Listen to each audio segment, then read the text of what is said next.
आपको एक इलस्ट्रेशन करके दिखा रहा हूँ, ठीक है, कि कैसे आपका जो पूरा डिसोल्यूशन का प्रोसेस है कैसे काम करेगा। थोड़ा छोटा छोटा लिखूंगा, ध्यान से देख लेना, क्योंकि इसमें कई सारे अकाउंट बनाने हैं। ठीक है, बनाएंगे इसको वैसे ही जैसे हमने पहले किया काम, कि साइमल्टेनियसली सारा कुछ इकट्ठा बनाएंगे। ठीक है, जैसे मैंने आपको पहले भी बताया था कि जो बड़ा कॉम्प्रिहेंसिव क्वेश्चन है मैक्सिमम आएगा 6 नंबर का आपका, छोटा आएगा तो आपको या तो 4 नंबर का आ सकता है।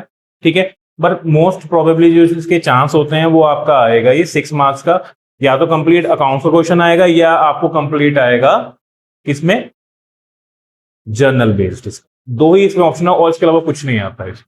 ठीक है, ये आपकी जो हम इलस्ट्रेशन करने जा रहे हैं ये आपकी है टीएस गरेवाल की इलस्ट्रेशन नंबर 24। ठीक है, इसको मैं करके दिखाता हूं कि कैसे आपका साइमल्टेनियसली अकाउंट क्रिएट होता है आपका ये। ठीक है, अब यहाँ पे आपको उन्होंने क्वेश्चन में दिया हुआ है ए एंड बी पार्टनर्स थे, उनकी रेशियो दी हुई है, नीचे एडजस्टमेंट्स दी हैं, ऊपर बैलेंस शीट दी हुई है, बाकी नीचे लिखा है कि रियलाइजेशन अकाउंट बनाओ, कैपिटल अकाउंट बनाना है, बैंक अकाउंट। जो ज्यादा से ज्यादा जितना अकाउंट बन सकते हैं उन्होंने सारे के सारे दे दिए आपको बनाने के लिए। ठीक है, तो अब काम कैसे होगा, सबसे पहले वही हम क्या करेंगे, यहाँ खोल लेते हैं आपका एक, ये यहाँ लिख लेते हैं इलस्ट्रेशन 24। ठीक है, एक हमने बनाना है रियलाइजेशन अकाउंट। ठीक है, ज्यादा बड़ा नहीं बनाएंगे, शॉर्ट में लिखेंगे इसको। इसी के नीचे हम बना देंगे आपका बैंक अकाउंट, क्योंकि इसमें ज्यादा कुछ नहीं आएगा। ठीक है, आइटम पता ही है, डेबिट साइड है क्रेडिट साइड है, मैं सिर्फ जस्ट यहाँ पे वो डाल रहा हूँ अमाउंट के लिए। ठीक है, ये क्रेडिट, ये हमारी डेबिट, सेम यहाँ पे ये डेबिट साइड एंड ये हमारी क्रेडिट साइड। ठीक है, ये हो गए इनके अमाउंट के कॉलम, और एक जो सबसे मेन बनना है इसमें क्या, आपका कैपिटल अकाउंट। ठीक है, पार्टनर्स कैपिटल, आई थिंक ए और बी नाम है, ये थोड़ा इसको नीचे बना देते हैं, यहाँ पे थोड़ा बड़ा बन जाएगा। ए बी, ए बी, ये हमारा है पार्टनर्स कैपिटल। ठीक है, डेबिट क्रेडिट, सिंपल हमने फॉर्मेट खोल ली। ठीक है, आपका ज्यादातर जो लेशन है वो एक पेज पे आ जाएगा उसमें आपका, और उसके अगले पेज पे कैपिटल, फिर बैंक अकाउंट। ठीक है, साइमल्टेनियसली इसको हम क्रिएट करेंगे। अब सबसे पहले मैंने क्या बताया आपको, जब हम शुरुआत कहां से होती है, आपकी रियलाइजेशन अकाउंट से। ठीक है, तो सबसे पहले जितने भी आपके एसेट एंड लाइबिलिटीज हैं उनको उतार लेते हैं। अब क्वेश्चन में एसेट लाइबिलिटीज क्या कह दिए, कैश एट बैंक, रियलाइजेशन में नहीं आता। ठीक है, बैंक क्या है, जो चीजें ऑलरेडी कैश से रिलेटेड हैं वो आपके थोड़ी रियलाइज होंगे, तो उतने रहेगा, 500 रुपये पड़े तो 500 मिलेंगे ना। तो वो जो कैश एट बैंक दिया है वो उसको हम यहां डाल देते हैं, वो हमारा बेसिकली क्या हो गया, बैलेंस बीडी हो गया बैंक का, है ना। और वो दिया आपको उन्होंने कितना, 9500। ठीक है, अच्छा कई बार क्या होता है क्वेश्चन में ना, कैश का बैलेंस भी और बैंक का बैलेंस दोनों दे देते हैं। अब इसका मतलब ये क्या, हम दो अकाउंट खोलें, कैश का अलग बैंक का अलग, हम क्या करेंगे, उनको क्लब कर देंगे बेसिकली। चाहे आप बैंक अकाउंट बना लो चाहे कैश बना लो, किसी का भी एक नाम लो और दोनों के जो बैलेंसेज है उनको क्या कर दो, इकट्ठा कर दो, प्लस कर दो। ठीक है, कैश या बैंक का भी बैलेंस आपका माइनस में हो नहीं सकता। ठीक है, क्योंकि बैंक का अगर बैलेंस माइनस में है तो वो एसेट साइड में आएगा ही नहीं, वो आएगा ही ओवरड्राफ्ट में आपका, सीधी सी बात। बाकी और ले लेते हैं, आपके एसेट्स दिए हुए हैं जैसे स्टॉक, डेटर्स वगैरह, सबको लिख लेते हैं एक एक करके क्या क्या दिया आपको उन्होंने। तो वो हमारा आएगा सबसे पहले यहाँ पे डेबिट साइड, ऊपर लिख देते हैं इकट्ठा एक ही नाम, टू सन्ड्री एसेट्स। ठीक है, क्या क्या दिया है बोलते रहो एक जना, स्टॉक क्या वैल्यू है 30,000, उसके अलावा डेटर्स। अब आई थिंक इसमें डेटर जो दिए हैं वो डेटर लेस प्रोविजन दिए है, मैंने पहले भी बताया था आपको, हमें यहाँ पे सिर्फ जो उसकी ओरिजिनल ग्रॉस अमाउंट होती है वो लेनी है विदाउट डिडक्टिंग प्रोविजन। ठीक है, कितनी अमाउंट है, कितनी 55,500, और इसका जो प्रोविजन है वो कहां चला जाएगा, यहाँ पे लाइबिलिटीज में, क्योंकि प्रोविजन हमारे लिए लाइबिलिटी होती है, हमने निकाला ना कि हाँ इतना नुकसान हमें हो सकता है। ठीक है, तो प्रोविजन फॉर शॉर्ट में लिख रहा हूं डाउटफुल डेब्ट। ठीक है, कितना है 1000। ठीक है, और आगे एसेट दिए कौन सा, इन्वेस्टमेंट दिए कितनी 60,000, और मैं शॉर्ट एब्रिविएशन यूज कर रहा हूँ, पीएनएम मतलब कितनी 80,000, और बिल्डिंग कितनी? 61,000। और भी कुछ है? अब आ जाओ लाइबिलिटीज में। लाइबिलिटीज में क्या क्या दिया है? ठीक है जी, क्रेडिटर्स कितने दिए? 1,05,000। ठीक है, और लोन बाय मिसिज ए। अब अच्छा, इसमें फर्क है, हम पार्टनर क्या है, ए और बी हैं, ठीक है, तो मतलब मिसिज ए मतलब उसकी वाइफ ने लोन दिया हुआ है कंपनी को, ठीक है, तो वो यहाँ पे शो होगा। अगर पार्टनर ने खुद ने लोन दिया होता तो वो शो नहीं होता, वो सीधा हम क्या करते हैं, बैंक के थ्रू पे कर देते हैं, ठीक है। तो यहाँ पे आ जाएगा लोन बाय मिसिज ए, कितना है? 25। ठीक है, और वो वहां पे हमारा नहीं आता। और बैंक लोन, ठीक है जी, बैंक, क्योंकि ये भी आउटसाइड लायबिलिटी है तो ये भी शो होगा। कितना? Bank loan. आप कहोगे कि बैंक लोन तो पे कर सकते थे, नहीं, बैंक लोन क्या आउटसाइडर का है, हमने सिर्फ उनके शो किए जो आउटसाइडर हैं, जो पार्टनर नहीं है, ठीक है, ओनर की लायबिलिटी हम यहां शो नहीं करते, ठीक है। और बस, कुछ और भी है? खत्म। ये हमारे हो गए, सबसे पहला काम किया हमने, एसेट और लायबिलिटीज को लिख दिया, जो सबसे मेन चीज है। पहला गलती यहीं पे हो जाती है, क्योंकि सब बहुत बच्चे क्या कहते हैं कि हम इसको सीधा भी लिख सकते हैं एडजस्ट करके। सबके मन में यही सवाल आता है कि इसको ऐसे सीधा भी लिख सकते हैं। आप सीधा लिख दो, बट उसका फर्क कहां पड़ेगा जब आप इसको रियलाइज करोगे, क्योंकि जो रियलाइजेशन की अमाउंट होती है वो इसके हिसाब से दी होती है, ना कि वो काट के दी होती है, समझे। तो जब आपको वो परसेंटेज में दे देंगे कि 50% ऐसा हो गया, 40% ऐसा हो गया, वहां पे आपका जो अमाउंट है वो कुछ रुपीज की वजह से गलत हो जाएगा, और वो ये गलत, ये गलत, ये गलत, सारा ही टोटली गलत हो जाएगा, ठीक है। तो इसलिए गलती नहीं करनी, ज्यादा समझदारी नहीं दिखानी इसके अंदर, आपने जो जैसा बताया है वैसे ही फॉलो करना है, कि ग्रॉस अमाउंट यहाँ पे, प्रोविजन वहां पे अलग से, कुछ नहीं करना है इसके अलावा, ठीक है। अब उठा लेते हैं बुक, आपकी क्या क्या कह रहा है वो। सबसे पहली एडजस्टमेंट आपको उसने क्या कहा है, ए वॉज टू पे लोन बाय मिसिज ए, मतलब उसका जो पति है वो कह रहा है मैं दे दूंगा इसका पेमेंट, हमें उससे कोई मतलब नहीं है। हमने सिंपल एक बात की थी कि कोई भी अगर बंदा एसेट टेक ओवर करता है या लायबिलिटी टेक ओवर करता है उसका नाम डाल देते हैं हम, तो सिंपल हम यहाँ पे क्या डाल देंगे, यहां आ जाएगा ऊपर टू एज कैपिटल, ठीक है, ब्रैकेट में लिखना, लिख लो आप किसने क्या लिया है, मिसिज ए लोन, ठीक है। कितना लोन था इसका? 25,000 आ गया, ठीक है। वो उठा ही लेते हैं, उठानी पड़ेगी। उसके बाद वो कह रहे हैं and take half of the investment at 10% discount, और वो क्या लेके चला गया, 10, आपकी आधी इन्वेस्टमेंट ले गया, कितने में, 10% डिस्काउंट पे, ठीक है। तो वो जो इन्वेस्टमेंट है वो यहां पे आ जाएगी, क्या आएगा यहां पे भी सेम, बाय एज कैपिटल, क्या लेके जा रहा है, इन्वेस्टमेंट। इन्वेस्टमेंट कितनी है हमारी, आधी, 30,000 बनती है, तो 30 पर 10% और लगा दो, कितना हो गया, 27,000 की मतलब लेके गया। क्लियर। इसके बाद आपको वो नेक्स्ट कह रहा है, अगला पॉइंट, एक पॉइंट हमारा सॉल्व हो गया। अब वो कह रहा है B take stock of book value 5,000 for ₹6,000 against his loan. B ने भी लोन दे रखा है, ठीक है, कंपनी में बी ने लोन दिया हुआ है। मैंने आपको कहा कि हम सिर्फ आउटसाइडर के लोन दिखाते हैं, हम जो पार्टनर है उसका लोन नहीं दिखाते, ठीक है। बट वो हमारा क्या लेके जा रहा है, एसेट लेके जा रहा है ना, तो हमें यहाँ पे उसको दिखाना पड़ेगा कि अगर कुछ ना लिखा होता या सिंपल लिखा होता पे कर दिया तो सीधा हम बैंक के थ्रू डाल देते हैं उसको, बट वो क्या कह रहे हैं कि भी वो हमारा स्टॉक ले गया। लोन कितने का था उसका,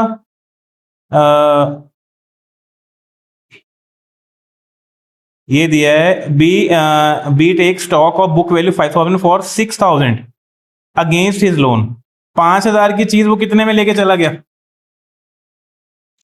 6,000 के बदले में लेके गया 5,000 की चीज वो, ठीक है। मतलब इसका मतलब अभी भी लोन बचा हुआ है, क्योंकि लोन उसका जो टोटल कितना है, यहां बना लेते हैं working notes, loan by B, कितना लोन है टोटल उसका, 10,000, मतलब 10 में से कितना खत्म हो गया, 6, मतलब 4 अभी भी पड़ा है। बहुत सारी गलती कर देते, अगर वो सिंपल ये ना लिखते, सिंपल ही देते कि वो लोन के बदले में स्टॉक ले गए इतने का, हमें कोई मतलब नहीं था इस बात से, ठीक है। बट यहां पे उसने मेंशन किया है कि वो 6,000 के लोन के बदले में लेके गया है, मतलब इसका मतलब बाकी अभी भी रिमेनिंग है लोन उसका।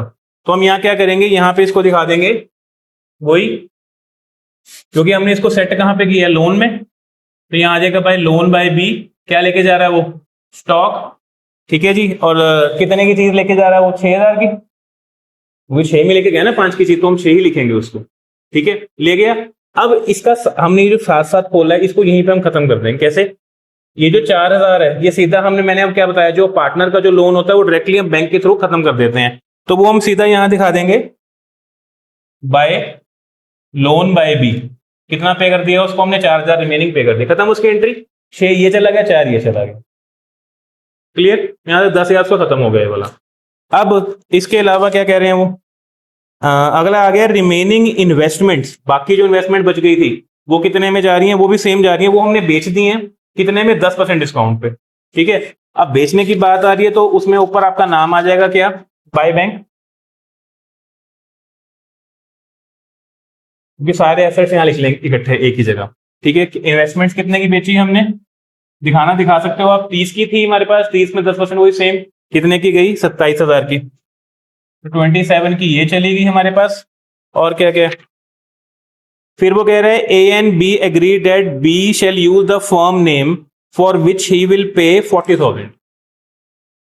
ए एंड बी ने एग्री किया कि बी क्या करेगा आगे, मतलब आगे फ्यूचर में फर्म का नाम इस्तेमाल कर सकता है, जिसके लिए वो हमें कितने पे कर रहा है आपको? 40,000। बेसिकली गुडविल की बात हो रही है। ठीक है, तो गुडविल सीधा आपको लिखा तो है नहीं, वो बैंक में पैसा दे रहा है कुछ ज्यादा, तो हम ये मान लेंगे उसे कैपिटल से उसको हटा देंगे, क्योंकि वो यही कहेगा मेरे कैपिटल से काट लो पैसा।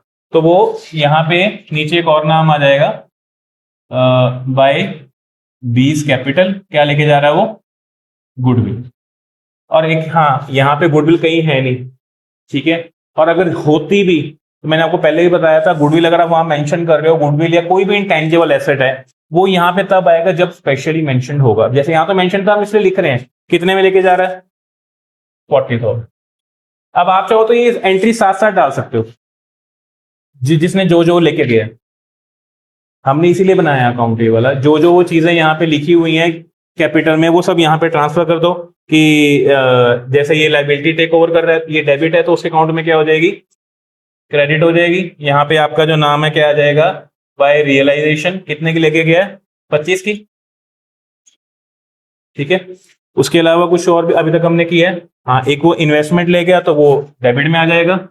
टू रियलाइजेशन, ब्रैकेट मान लिख लो कि जो चीज लेके जा रहा है। 27,000 की ये ले गया। ठीक है, उसके अलावा बी भी लेके जा रहा है हमारा एसेट एक। कितने का? 40 का, वो डाल दिया हमने यहाँ पे। इससे क्या होगा? हमारा अकाउंट जब हम क्लोज करेंगे तो हमें सिर्फ बाद में सिर्फ बैलेंसेस ट्रांसफर करने पड़ेंगे, कुछ नहीं होगा, सेम जैसे पहले करते आ रहे हैं। उसके अलावा ये हो गया आपका लोन बाय बी का, तो आपकी कहानी खत्म हो ही गई है, क्योंकि इसकी एडजस्टमेंट इसमें नहीं होगी, इसके लोन अकाउंट में होगी। ये बात ध्यान रखना है, इसमें एडजस्टमेंट, ये मैंने यहाँ पे 20 कैपिटल नहीं लिखा, यहाँ पे क्या लिखा है? लोन बाय बी लिखा है, क्योंकि लोन बाय बी अलग से अकाउंट बनता है, क्योंकि उसने लोन दिया है एज ए आउटसाइडर। उसके अलावा और कुछ डाला भी हमने? इन्वेस्टमेंट्स डाल दिया, और बाकी ये इसका डाल दो, और तो कुछ नहीं डाला अभी तक हमने। ठीक है, बाकी और पढ़ लेते हैं क्या क्या है। आगे क्वेश्चन में दिया आपको उन्होंने। ये हो गया हमारा काम। अगला है प्लांट एंड मशीनरी रिलाइज हुई है 38,900 की, और बिल्डिंग रिलाइज हुई है 1,20,000 की, तो बैंक में आ जाएगा। प्लांट एंड मशीनरी गई आपकी 38,900, और जो आपकी बिल्डिंग है वो गई 1,20 की। ठीक है, मिल गया पैसा इसका। अब साथ साथ चाहे आप यहाँ दिखा सकते हो, पर नहीं दिखाओ, क्योंकि बाद में टोटल करके दिखा देना इकट्ठा नीचे बैंक में। दिखाना दिखा दो, आपकी इच्छा है वो जैसे मर्जी कर। उसके अलावा अगला है देयर वॉज ए कार, एक फर्म में कार भी थी, which was return of in the books, जो मतलब बुक्स में हमने हटा दी थी, राइट ऑफ हो चुकी थी already. It was taken by A, basically unrecorded हो गया। गाड़ी खड़ी है, मतलब वो नहीं बिक्री होगी तो खड़ी थी गाड़ी, पर वो कौन ले गया उसको? ए ले गया। कितने में? 23,400 में। तो अब कोई लेके जा रहा है हमारा एसेट, तो वो हम कहाँ दिखाते हैं? यही दिखाते हैं। तो सिंपल यहाँ पे आ जाएगा बाय ए कैपिटल। क्या लेके जा रहा है? कार। कितने की है? 23,400। सेम यहाँ पे भी आ जाएगा साथ के साथ इसमें। टू रियलाइजेशन, आप ब्रैकेट में लिख सकते हो कि क्या लेके जा रहा है, ठीक है, अपने समझने के लिए। तो वो हो गया 23,400। अब आपको अगर सर यहाँ पे क्यों आया? क्यों? क्योंकि वो हमारा एसेट लेके जा रहा है ना, चाहे बेशक वो अनरिकॉर्डेड था, एसेट की कुछ वैल्यू क्रिएट हो गई ना, पहले तो नहीं थी, बट वो जब रियलाइजेशन किया तो निकल आया कोई चीज, हमारे लिए अनरिकॉर्डेड चीज थी हमारी आगे, बट वो लेके कौन जा रहा है? पार्टनर लेके जा रहा है, तो इसलिए पार्टनर के अकाउंट में भी उसका इफेक्ट आएगा ही है। क्लियर? नेक्स्ट आपकी ये यहाँ तक ये हो गया। एंड अगला आपसे वो कह रहा है क्रेडिटर्स को हमने 90% में पे कर दिया। ठीक है, तो क्रेडिटर्स कितने थे हमारे, 1,05,000 थे। तो सीधा देख लेते कितना, ये बन रहा है आपका 94,000 पाउंड, मतलब 10% डिस्काउंट मिल गया बेसिकली, सीधी सीधी थी। तो यहाँ पे डालेंगे टू बैंक, यहाँ आ गया क्रेडिटर्स, तो मतलब 10,500 का डिस्काउंट हो गया, तो 94,500 हमने इनको पे कर दिए। ठीक है, आगे क्या कह रहे हो, फिर वो कह रहे हैं एक्सपेंसिस हुए डिसोल्यूशन के 1700, तो वो भी हमने देने, तो वो भी इसी बैंक में डाल सकते हो आप। यहाँ लिख सकते हो एक्सपेंसिस कितने हो गए, 1700। और भी कुछ है? ठीक है, अब इसके बाद इन्होंने, अगर आप बुक देखोगे तो वहां खत्म कर दिया, कुछ नहीं दिया इसके बाद। बट आई थिंक कुछ ना कुछ अभी भी रहता है, जैसे स्टॉक कितने का लेके गया, वो 5 का। स्टॉक कितने का गायब हुआ, 5 का हुआ ना, बाकी तो मतलब बाकी कहाँ गया। यही गलती होती है, इसीलिए हम क्या करते हैं, वर्किंग नोट्स चेक करते हैं। ठीक है, कि हमारा जो आप लिखना, वहां लिख सकते हो कि स्टॉक हमारा 5 का चला गया, 5 की वैल्यू 6 में चली गई, बाकी अभी तो पड़ा है 25 का हमारे पास। अब क्वेश्चन में मेंशन नहीं है, तो वो क्या हमने फेंक दिया, वो ऐसे छोड़ा है उसको, कुछ ना कुछ तो हमने किया होगा ना उसका। तो वो हम कहां शो करेंगे कि हमने बाकी जो स्टॉक है वो क्या कर दिया होगा, सेल कर दिया होगा। ठीक है, कितने में, सेम वैल्यू कितनी आएगी, 25 या 24, 25, स्टॉक 25। अब मैं जगह थोड़ी यहाँ पे इकट्ठा करके लिख देंगे। और क्या है, स्टॉक खत्म हो गया, डेटर्स का हमारी शायद कोई रियलाइजेशन हुई नहीं अभी तक, तो डेटर्स भी हम मान लेंगे, नहीं दिए तो सेम जितने हैं उतने के ही बिक गए। ठीक है, तो प्लस 55,500 के आपके डेटर भी आ जाएंगे। और इन्वेस्टमेंट्स का हो चुका पूरा, 30 वो था, 30 वो खत्म हो गया, प्लांट एंड मशीनरी हो गई, बिल्डिंग भी हो गई, है ना। ये तो मतलब इसका मतलब इनका काम पूरा हो गया। तो इन सबको कर लो टोटल, और ये टोटल हम कहाँ डाल देंगे, सीधा बैंक में, हमारे पास पैसा आ गया। चाहे आप अलग अलग डाल दो, चाहे इकट्ठा डाल दो, एज यू विश। ठीक है जी, इकट्ठा इसलिए कर देते हैं ताकि डालना आसान हो जाए थोड़ा सा। यहाँ तो हम बाइफ्रिकेट कर ही चुके हैं, कोई दिक्कत नहीं है। वहां सिंपल लिखेंगे हम क्या, टू रियलाइजेशन, जो मतलब एसेट्स बेचे हैं उनकी वैल्यू है। एक जना इसका टोटल कर लो कितना आ रहा है, चलो छोड़ो मैं ही कर देता हूँ, बुक में लिखा ही बोल, 2,66,400। ठीक है जी, ये हमारे टोटल, आप चेक कर लेना, वेरीफाई कर लेना कि सही है या नहीं है। आई थिंक हमने साथ साथ कैपिटल डाल दिया, हमारा वो काम खत्म हो गया। हाँ, अब आ जाते हैं इनमें, ये रियलाइज नहीं होते डाउटफुल डेब्ट, क्योंकि हम ही ने निकाला हुआ है। क्रेडिटर्स का पॉइंट हो चुका, लोन की सेटलमेंट हो चुकी, बैंक लोन पे करा हमने कहीं पे अभी तक, बैंक लोन ने पे किया ना, उसका कुछ मेंशन था, तो हम मान लेंगे जितने का था उतने का ही हमने क्या कर दिया होगा, उसको पे कर दिया। तो वो कितना था, 50,000। क्लियर है? आई थिंक और तो कोई है नहीं, बचा नहीं आपका कुछ भी है ना इसके अंदर। तो इसको क्या करते हैं, इसको भी खत्म कर दें, कितनी वैल्यू आ रही है। तो यहां दिखा देते, ये जो हमने पे किया है वो सब कहाँ आ जाएगा, बैंक की क्रेडिट साइड, क्योंकि पैसा बाहर जा रहा है। तो बाय रियलाइजेशन, ठीक है, कितना हो गया ये, 94,000 और 50,000, 9 5 14, 14 1 40, 1 44, और एक 45, 1 45 में एक और 1 46, 1,46,200। एक बार वेरीफाई कर लेना। लाइबिलिटीज मतलब जो टोटल हमारा जो खर्चा आया वो है 1,46,200। एक बार इसको प्लस कर लेना एक बार, ठीक है।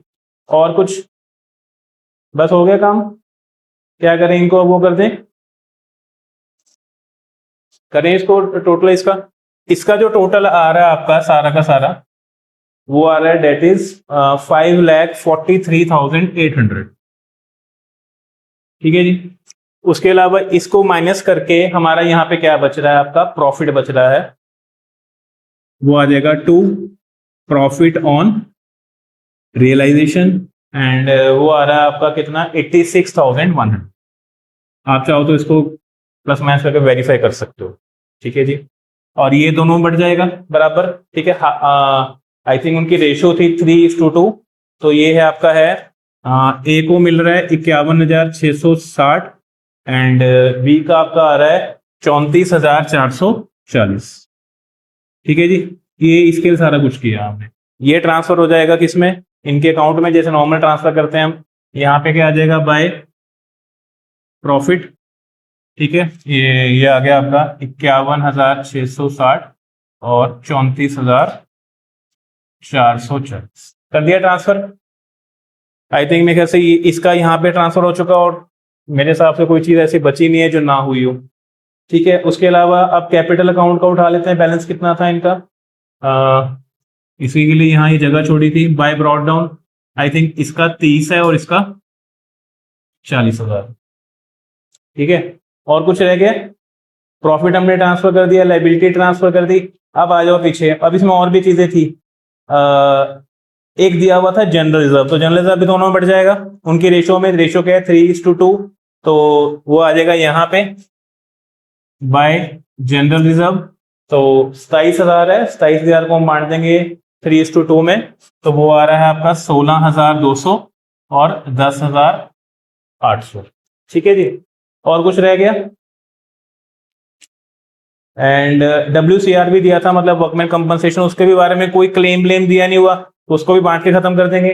वो था आपका 8,000, तो वो भी 3:2 में बढ़ जाएगा आपका, तो वो भी यहाँ आ जाएगा बाय WCR। ठीक है, ये आ रहा है आपका 4,800, इसको मिल गया, और 3,200 इसको मिल गया। ठीक है जी, बाकी और अब कुछ बचा नहीं है। दिख ही रहा है कि ये साइड बड़ी है, ये छोटी है, समझ में आ ही रहा है। तो यहाँ पे क्या आएगा? Balance carry down. हाँ, क्या आएगा? बैलेंस कैरी डाउन तो नहीं आना चाहिए, क्योंकि कौन तो कंटिन्यू कर रहे हैं।